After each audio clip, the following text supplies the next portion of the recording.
to Nosebleed Seats TV. I'm the mad conservative crime fighter. We are here in Forest City, Illinois, back where it all began for Peoria Wrestling, where Apocolypse and a bunch of other gentlemen got together to form Extreme Amateur Wrestling. Well, today we're back in Forest City, Illinois for a doubleheader of shows at Forest City Bluebird Park for a Peoria Wrestlers reunion. And all throughout the program, we're going to talk to the players that made Peoria Wrestling what it is today. We're talking to Deacon Hobbs, who has only had his fourth match since his return to the ring. A couple of GAW and one down at New Midwest Wrestling, but he's back where everything started at Extreme Amateur Wrestling. I guess it's got a new name now. Tell us about that. Well, it all evolved basically over the last 10 years. You know, when EAW or Extreme Amateur Wrestling was here in Forest City, it's where it all started. It's where NGW came from. It's where TWF came from. It's where Jonathan Napier, who runs GAW, came from. It's where Justin Clark from New Midwest is where he came from. Anybody that's anybody in professional wrestling in Central Illinois came from Extreme Amateur Wrestling. Now, since everybody's gotten way better and have gone to professional wrestling school and have had several hundred matches under their belt, we're not amateurs anymore. I mean, we've several guys that I know have worked dark matches for E or WWE, gone to Dreamwave, gone to Ring of Honor, and a whole bunch of stuff. So now that we've all came back together, we've called it Elite Allied Wrestling, which I thought was kind of cool. It wasn't my idea, but nevertheless, just a bunch of guys back together. We're now talking to the voice of NGW in all actuality, because he was the live broadcast commentator at the table for most of the NGW shows when they had it. Scooter is joining us, and we haven't seen you around for the past couple of years. How you been doing? I've been doing pretty good. Just kind of laying low. Enjoying life, traveling a little bit here. What are you doing these days? Oh, not a lot. Just came out to work the show here in Forest City today. Norm asked me to lend him a hand. Hey, nobody's asked me to work in a while, and sure, why not? Always enjoyed doing shows. I think it's 99, 98. That's a good assumption. Yeah, I've been doing this about 10 years, on and off. And who started with you when you had your very first show? My very first show, I had me, my brother Deacon. Big Papa was part of the show. We had a guy named Lunatic, who was a good friend of mine from high school. We had a lady by the name of Maiden Hell was her name. She worked for us a little bit, and then I had a couple guys from Pekin come down, and that made up our solid group. Basically, a lot of my friends that were into wrestling like I was, we got into it and we did it that way. And you kind of start, it's sad to say, we started out kind of like the backyarders, but we were able to actually get a ring and do it right. It wasn't any stupidity going down with it. Awesome. That's all there is to it. It was one of the greatest times of my life. The only reason I had to quit is because of my son and my ex-wife, but if they keep it going, I'm going to keep going with them. NGW. Right here on the shirt. I got my start in Peoria when Alex Larson was still running NGW. He needed a referee, so I kind of signed up on that, became a referee, trained to be a wrestler, and the rest is history. Probably NGW, I'd say. I mean, that's where I started. That's where a lot of the guys started. The difference in me and a lot of the guys is some of us wanted to be wrestlers and other people just wanted to play with their friends. You could tell who wanted to wrestle, who wanted to play by a wrestler's reunion show or Dreamwave.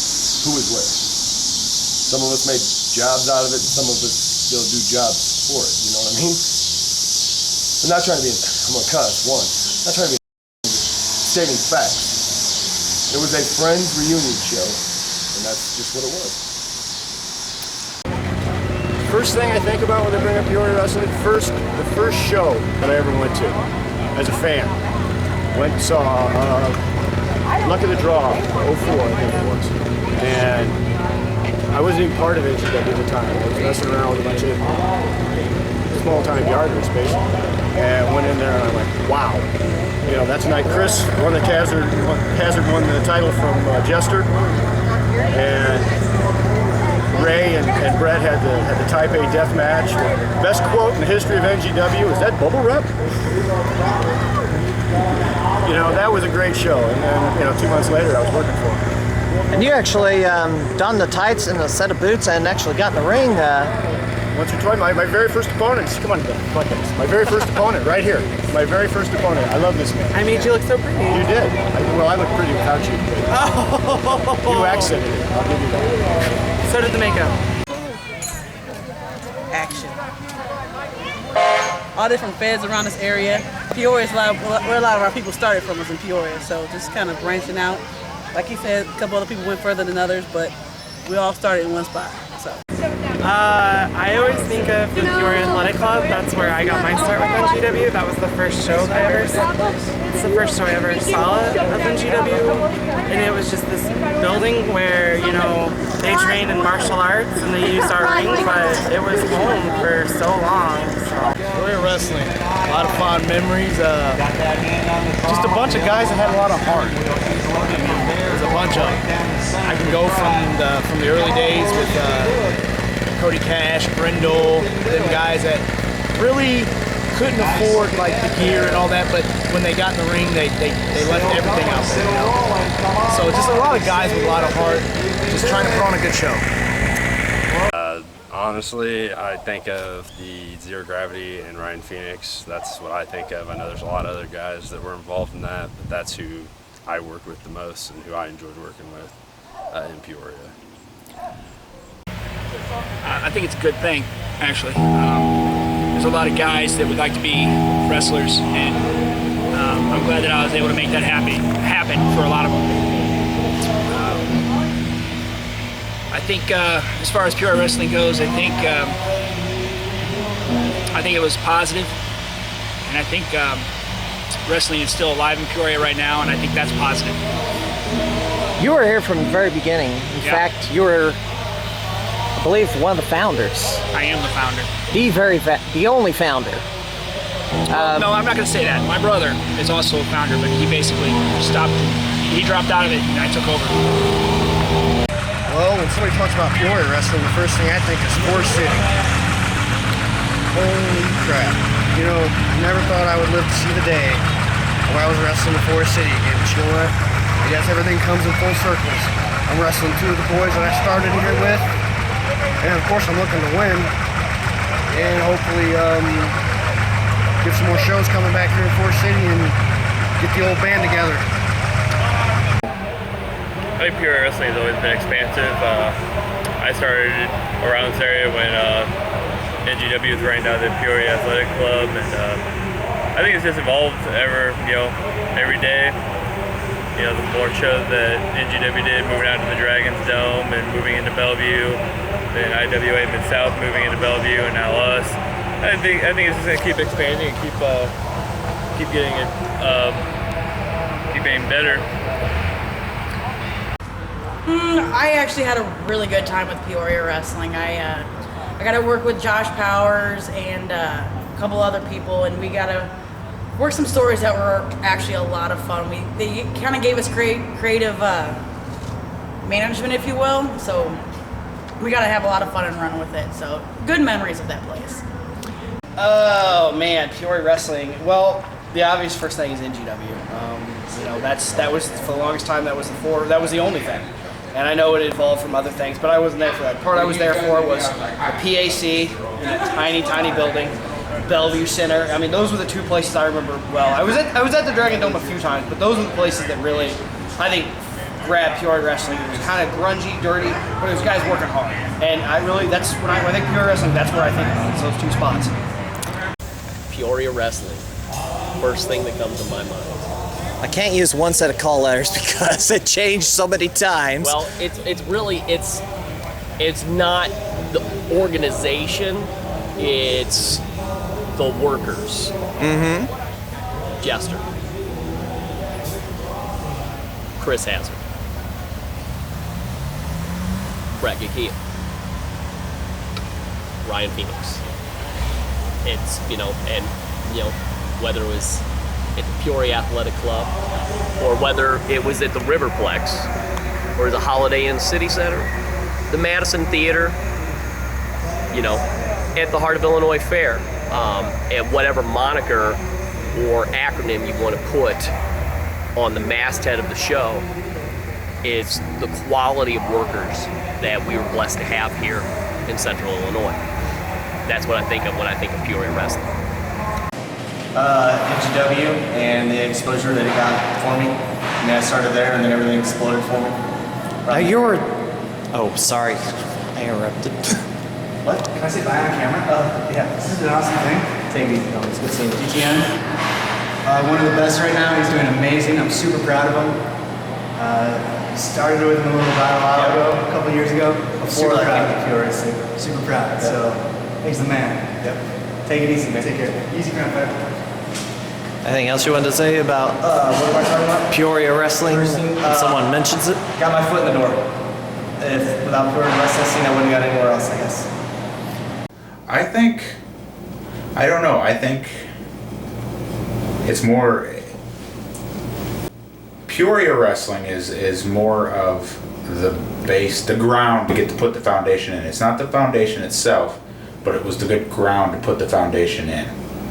That's not to say it wasn't important, because the ground is very important when you're building a house. You have to have it there, or you're just putting foundation pieces and they're falling. But the long and short of it is that a lot of guys got their start there, but not in the way that most people think. Everybody thinks it was a propulsion place. It wasn't a propulsion place.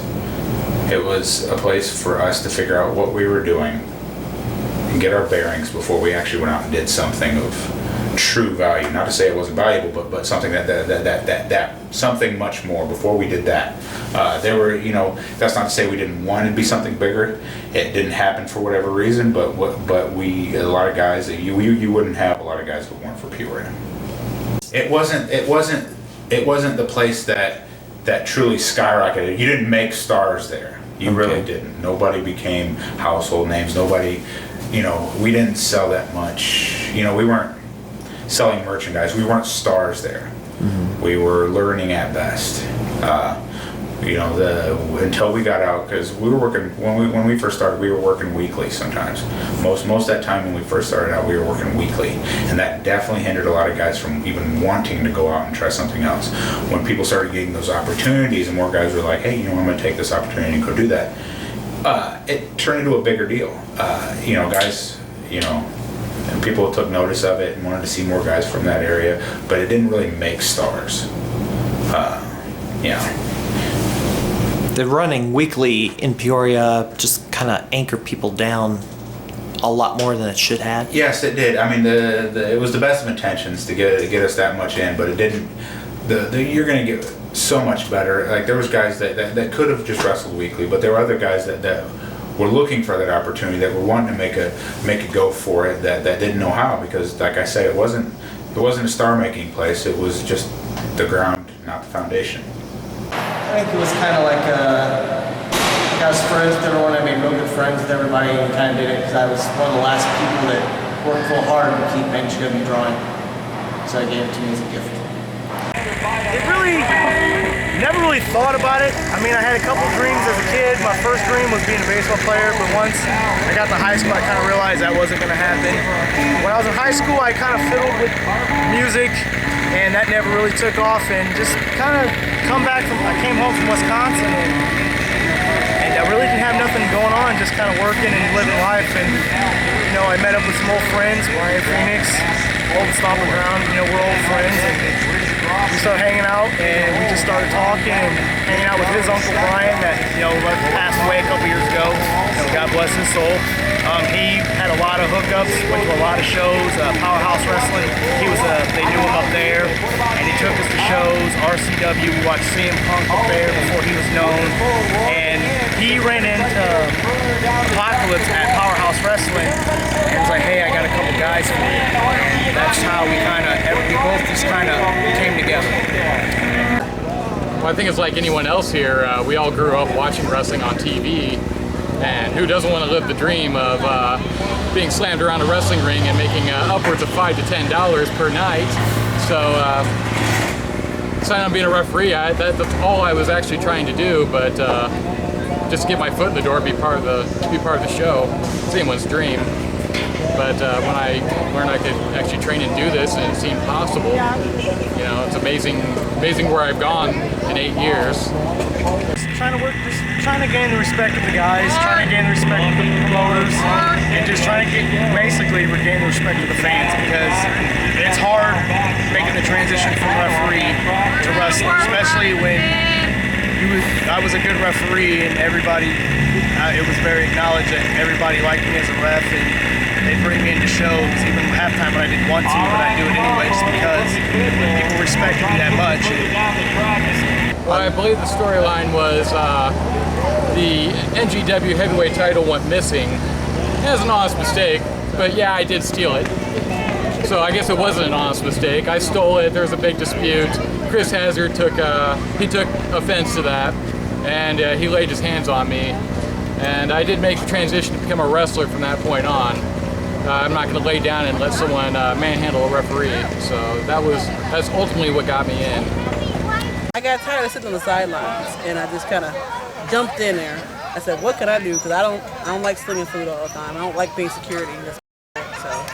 And then I was asked to come on to help out with a couple gimmicks, and there it is. And now you're back to the concession stand. I never really agreed to do concession stand. I haven't really transitioned into anything new.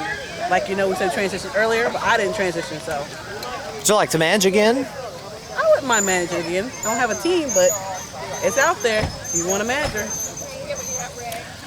That came about, I started off with Newman West. I obviously got my training from there and got my start wrestling from there.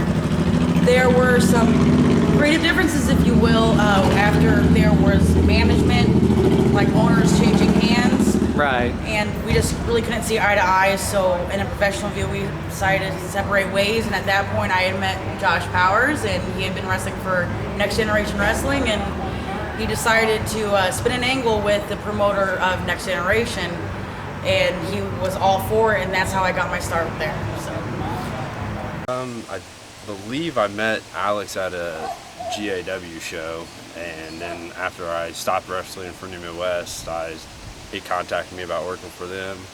I worked for them for about a year and a half when they were running every 2 weeks. So I got a lot of experience from there. And from there, you went all over Central Illinois, and eventually you got the call to go back to the place where you started because they realized they needed you more. Yeah, I went there and helped them out with tag division. And I was still wrestling NGW at the same time.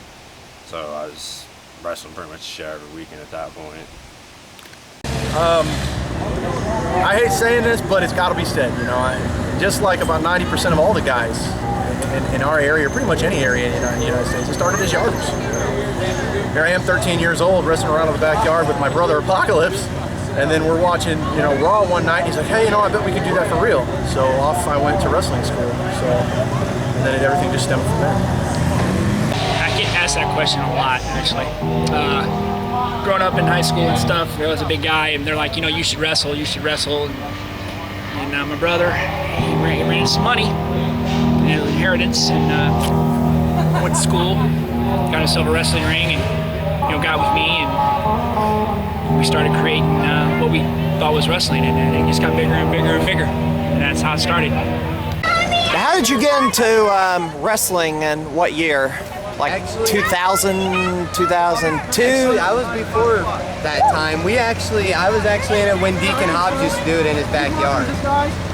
I was one of the first 4 that ever started it. Oh God, I was a little kid, like 7 or 8 years old, and back then we had 3 channels, believe it or not, we had 3 channels.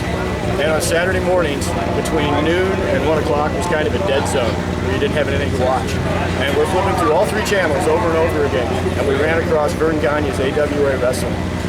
And I was like 7 or 8 years old. The very first match I ever saw was Vern Gagne against Dick Byer and Dr. X. Been hooked ever since. absolutely hooked. I'll be 51 next month, and it hasn't changed a bit. I still love it. And I'm glad you mentioned your age, because I was going to ask, but you started as a wrestler in your mid-40s. Oh yeah, I didn't have an opportunity. I was, what was I, 49? Somewhere around, no, I was like 45, 46. Well, first opportunity I'd ever had. I mean, I didn't have any size, didn't have anything like that going for me, and then this came along, and the opportunity was there. They needed an opponent for Dennis, and I was the only one that would, okay, I'll do it. You also had an epic feud with the callous Corey Carter. Yeah, I wish he was here today. I really do, because that would be a great rematch. I think I'd like, again, or maybe better yet, I could partner with him. Wouldn't that be cool? I'd like that. Well, I hate to make Josh Powers a liar, but I always do. I didn't watch wrestling. I'm not a liar! You are too. I didn't watch wrestling as a kid. I never watched wrestling as a kid. My brother was the one that watched it, but I never did. I went to school with Mike Fine, so he came to a Peoria show and he brought me with, and we talked to Alex Larson, who was running it at that time, and he put Mike and I in the ring and took my first bump and just went from there. My best friend Shane Griffin, we met when we were 16, and he was into wrestling. I really wasn't. I was more into football and basketball, a little bit of baseball at the time. But I was in high school. I was working. We met at church, and he met Alex Larson through his family and where Alex worked at the time, and Alex had said, hey, I grew up with these guys that have a ring out in Forest City. So he went one week and then came back and told me about it. And I was like, that's nice, that's cool. And then he was like, well, there's girls out there that do this like cheerleading thing. So they do it in between matches. So I was like, all right, I'm there. So one week I went out there and flirted with all the cheerleaders. They call them the TNT girls. I don't know what TNT stands for, but they call them the TNT girls. Not to be confused with the Nitro girls, but that's what they were there for. And I went out and flirted with them. Sooner or later, guys were like, Apocolypse was looking for a steady referee, and I'd understood a lot of what a referee was supposed to be, so I did it. But then, being 6'4", at the time 175 pounds, I was bigger than a lot of guys, so sooner or later I was put into matches and so on and so forth, and then here I am today. Is that what you really wanted? You say you didn't intend to get into the wrestling business? Not entirely. Like, I had my fun. I liked watching it with Shane Griffin, with Griff. I loved watching it with Griff. I loved playing the video games with him. We had some really fun. If you haven't heard, if you never had a good No Mercy night, then you haven't lived. I'll tell you that much right now. If you haven't had a night where you played No Mercy till 3 in the morning, half of that was creating somebody, then you haven't lived. But yeah, I mean, it really wasn't my intention. I didn't see myself being as skinny as I was, even though I was pretty tall. As skinny as I was, and I didn't trust my knees, and I still don't to this day, but I didn't trust my knees that I thought, I can't do this. I can't be a star. Who am I? But I am a talker, and people kind of just latched onto that, so. I used to go to NGW shows back at the Holiday Inn, and I, from there, started going up north to shows, and then when I kind of fizzled, when the feds I was going to fizzled up there, I came out to Peoria, started refereeing, I started making friends. It wasn't that tough. I was trying to stay athletic in high school. I was on the cross-country team and on the wrestling team, so I stayed in shape. And if you work hard, it happens for you. I'd love to have a match with Brett and Nick Brubaker and all them. Now CJ, he couldn't keep up with DTN. There's no way CJ Esparza is even close to being in the same league as DTN Dan the Man. And you can go on record and let him know I said that. DTM greater sign CJ Esparza. The rush, the feeling of the crowd, getting inside that ring is like the best thing ever. Now, you walked away from the sport for several years voluntarily, and disappeared without a trace, basically. Yeah. And that was for personal reasons. But what made you decide you wanted to come back?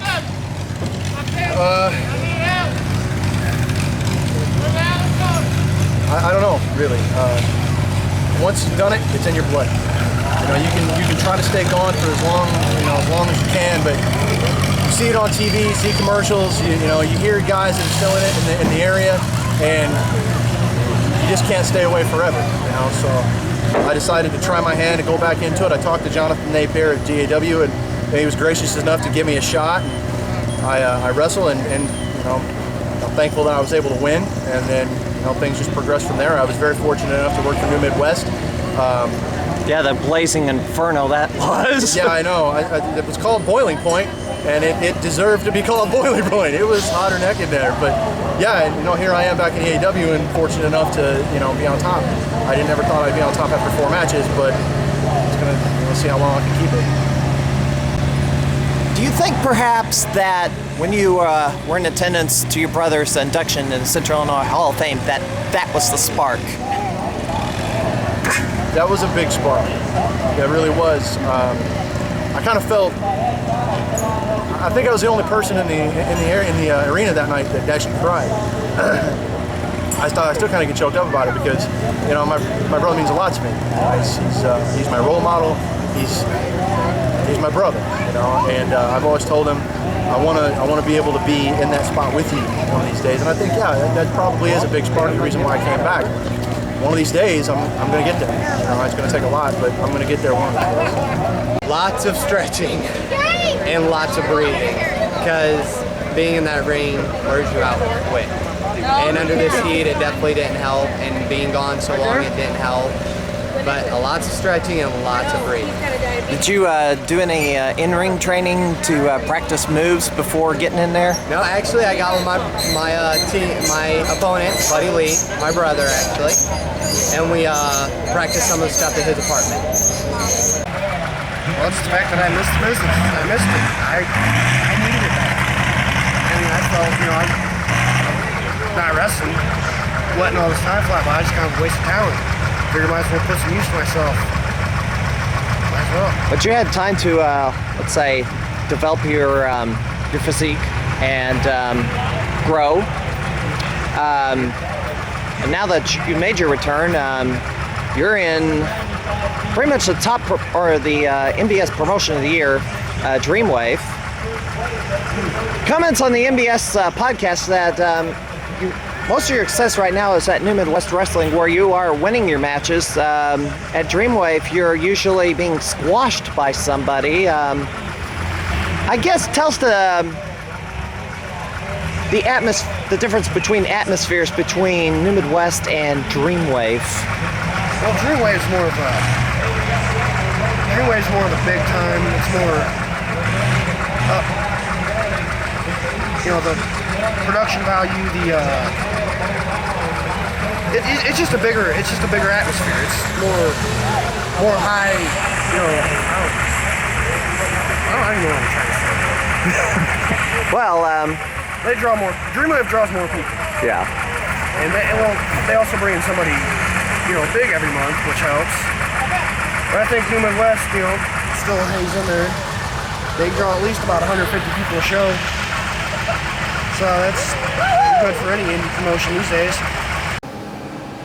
That is all the time we have today on this edition of Nosebleed Seats. Next week we're going to talk to more of the players that made up Peoria Wrestling, what it is today, and check out some of the action that went down at Bluebird Park here in Forest City. Until next time, I'm Mac Crime Fighter. We'll see you next week.